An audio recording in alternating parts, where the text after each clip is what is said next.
여러분 안녕하십니까? 내란 특검 조사를 계속 거부하고 있는 윤석열 전 대통령이 구속이 부당하다며 법원에 구속적부심을 청구했습니다. 지난 1월 체포 구속됐을 때에 이어 온갖 기술을 동원하고 있는 건데 이로써 윤 전 대통령에 대한 강제 구인 시도는 일시 중단됐습니다. 첫 소식 구승은 기자가 보도합니다.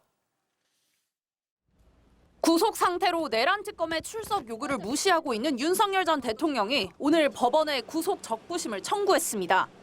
특검의 구속이 적법한지 따지겠다는 겁니다. 지난 10일 재구속된 이후 엿새 만입니다. 건강상의 이유로 특검 소환 요구에 불응하고 강제구인 집행을 거부하며 구치소에서 버티더니 또다시 법기술을 들고 나온 겁니다. 당초 특검은 오늘 세 번째 강제구인 지휘에 나설 예정이었습니다. 구치소 측에서 특검이 직접 와달라고 요청하면서 박억수 특검보가 방문할 예정이었지만 윤 전 대통령의 구속적부심 청구와 맞물려 보류됐습니다. 법원은 48시간 이내에 피의자 신문과 증거 조사를 마치고 석방이나 기각 결정을 내려야 하는데 이 기간 동안 윤 전 대통령에 대한 특검의 조사는 중단됩니다. 계속되는 강제구인 압박을 지연시키는 전략으로도 볼 수 있는 부분입니다.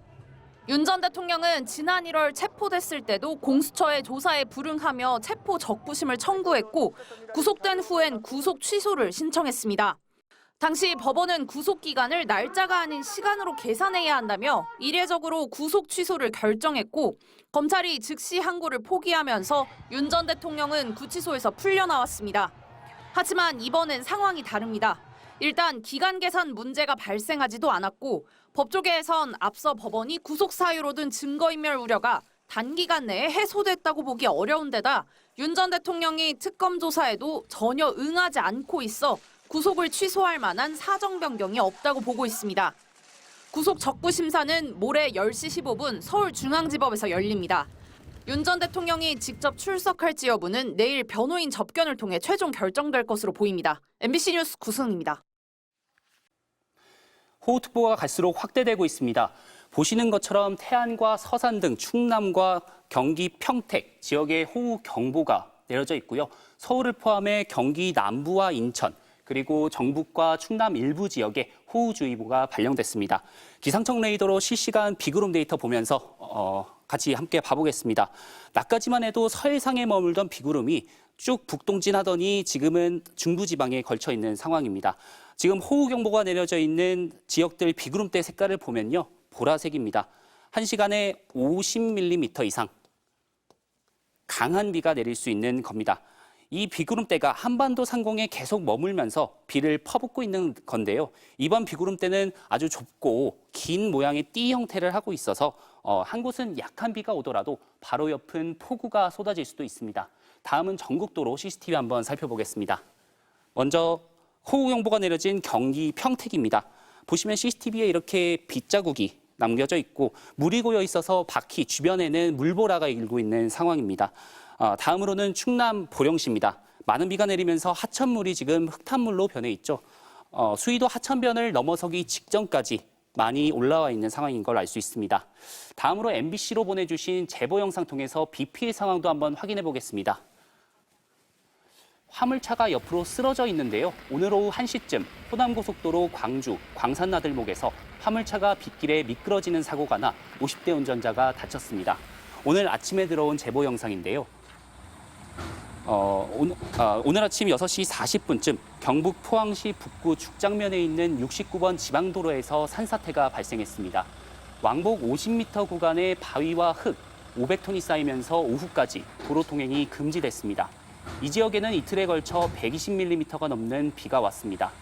산림청은 오후 2시 반부터 관심 단계였던 전국 산사태 위기 경보를 주의 단계로 올렸습니다. 오늘 밤이 고비입니다. 먼저 보라색 구름대가 내일 새벽까지 이렇게 중부지방 그리고 경기 남부지방까지 다소 길게 펼쳐져 있을 것으로 예상됩니다. 기상청은 그리고 아침 6시까지는 다소 남쪽으로 내려가면서 충남과 충북, 강원에 길게 펼쳐질 것으로 예상됩니다. 기상청은 밤사이 경기 남부와 충남의 시간당 최고 80mm의 극한 호우가 내릴 수 있다고 예보했는데요. 자료화면 보시면요. 3년 전 경북 포항에서는 아파트 지하 주차장 침수로 7명이 숨졌고요. 재작년 충북 오송에서는 지하차도가 침수되면서 14명이 목숨을 잃었습니다. 국지성 폭우로 순식간에 빗물이 불어난 게 원인이었던 만큼 저지대 통행을 자제하시는 게 좋습니다. TV나 라디오, 인터넷 등을 통해 기상 상황 계속 확인하면서 안전에 유의하셔야 되겠습니다. 지금까지 재난방송센터에서 전해드렸습니다. 오늘 교육부, 법무부, 노동부 장관 후보자에 대한 국회 청문 검증이 이루어졌습니다. 특히 이진숙 교육부 장관 후보자의 논문 표절 의혹과 자녀 불법 조기 유학 문제가 논란이 됐는데요. 이진숙 후보자는 논문 표절 의혹은 강하게 부인했고 자녀 조기 유학에 대해선 사과했습니다.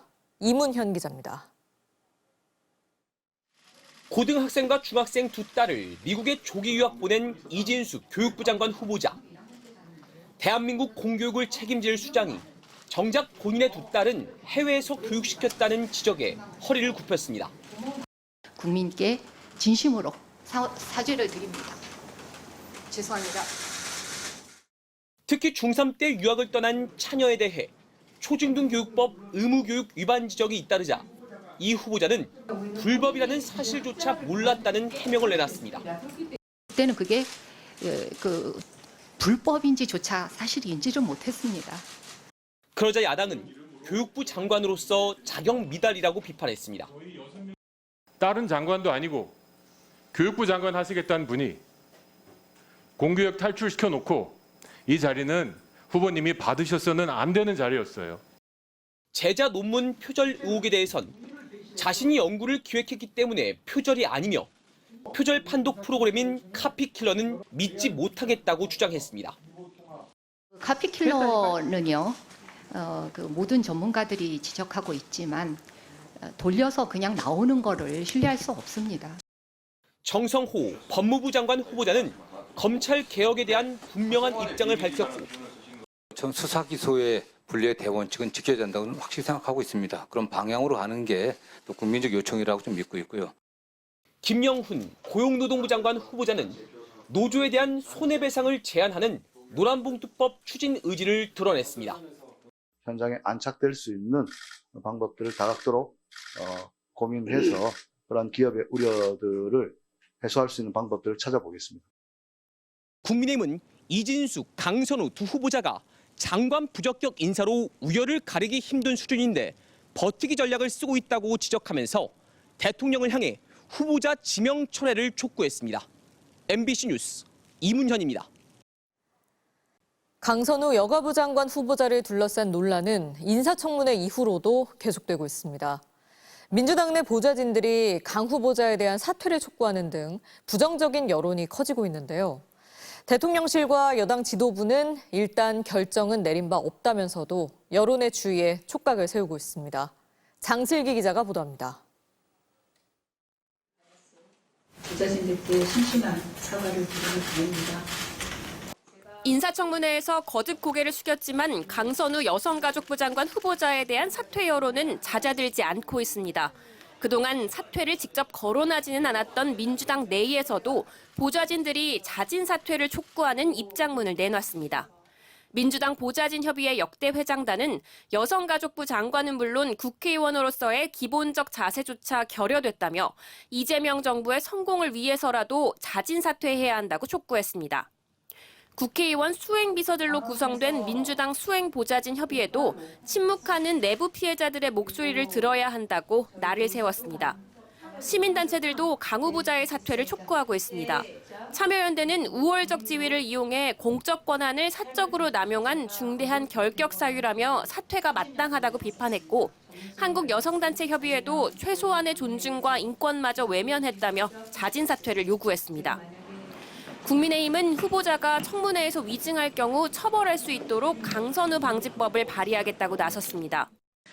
갑질 의혹 해명도 일관된 거짓이었습니다. 청문회에서 뻔뻔하게 거짓말을 하는 후보자는 국민 앞에 설 자격이 없습니다. 특히 보좌진의 재취업을 방해하고 코로나19 당시 병원에서 특별 대우를 요구했다는 추가 의혹들이 잇따라 쏟아지자 대통령실과 당 지도부의 속내도 복잡해졌습니다. 일부 후보자의 경우에는 여론 동향이 매우 안 좋게 돌아가는 것도 그대로 대통령께 보고드리고 있어요. 국민들께서는 이 후보자의 해명을 받아들여주고 계신 건지. 민주당의 한 의원도 엄호하던 당내 기류에 미묘한 변화가 있다며 강 후보자의 결단을 기다리는 것 아니겠느냐고 말했습니다. MBC 뉴스 장슬기입니다. 금융당국이 방시혁 하이브 의장과 전직 임원들을 고발했습니다. 상장 계획이 없는 것처럼 투자자들을 교란한 뒤 사모펀드가 수익을 얻게 하고 이 과정에서 자신들도 이익을 남겨 자본시장을 교란했다는 건데요. 남효정 기자가 취재했습니다. 지난 2020년 10월 15일 하이브 주가는 상장 직후 폭등했습니다. 공모가의 2배인 27만 원으로 시작해 장중 상한가를 기록하는 이른바 따상을 찍었습니다. 하지만 35만 1,000원을 찍은 뒤 주가는 곧바로 곤두박질 쳤습니다. 12거래일 만에 종가는 14만 2,000원, 최고가 대비 59% 폭락했습니다. 주식을 갖고 있던 사모펀드 운용사 3곳이 첫날부터 주식을 대량 매도한 겁니다. 첫날부터 수십만 주를 시작으로 나흘 동안 100만 주 넘게 팔았습니다. 그런데 금융당국 조사 결과 방시혁 의장이 이 사모펀드들과 사전에 계약을 맺은 사실이 뒤늦게 드러났습니다.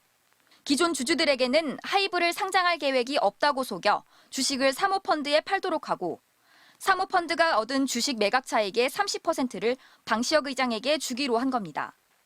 상장 직후 사모펀드는 주식을 팔아 막대한 수익을 거뒀고 방 의장은 1,200억 원, 새 공모자들과 합치면 1,900억 원 넘게 챙겼습니다.